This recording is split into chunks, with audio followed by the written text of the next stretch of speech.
Hello दोस्तों, एक प्यारा सा गीत हम और हमारी चाची सुनाने जा रहा है। आप लोग को जैसा भी लगे कमेंट बॉक्स में ज़रूर बताइएगा। और बहुत ही प्यारा गाना है, चाची लेके आई हैं।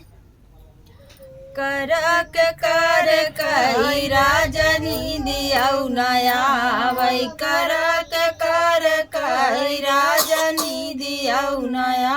वही करक कर कई राजनी दियाऊ नया निदिया के मारी हम सड़किया पे गईले मोटरिया हर राय राजनी दियाऊ नया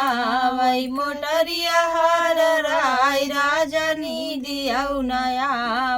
करक कर कई राजनी दियाऊ नया वही करक कर कई राजनी दियाऊ नया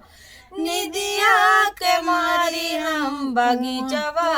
पे गईली निदिया के मारी हम बगीचवा में गईल ने बुलवार राय राजनी दियाऊ नया वही ने बुलवार राय राजनी दियाऊ नया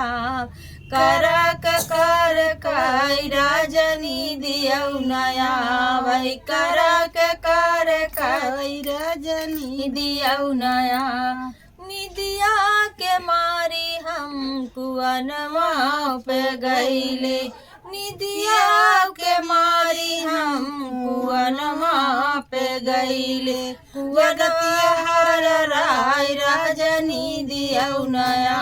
वही जगतिया हर राय राजनी दियाऊ नया वही करक कर कई राजनी दियाऊ नया वही करक कर कई राजनी दियाऊ नया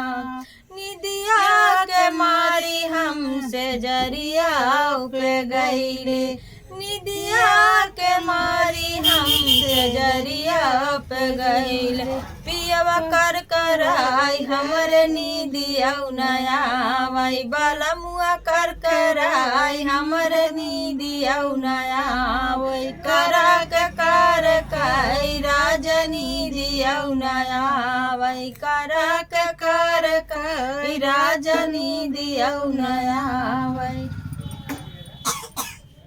निदिया के मारे हम आंगनवा में गईले निदिया के मारे हम आंगनवा में गईले ननदिया कर राय हमरे निदियाऊ नया वही ननदिया हर राय हमरे निदियाऊ नया करक कर कई राजनी दियाऊ नया वही करक कर कई राजनी दियाऊ नया। तो दोस्तों, गीत कैसा लगा कमेंट बॉक्स में आप लोग जरूर बताइएगा।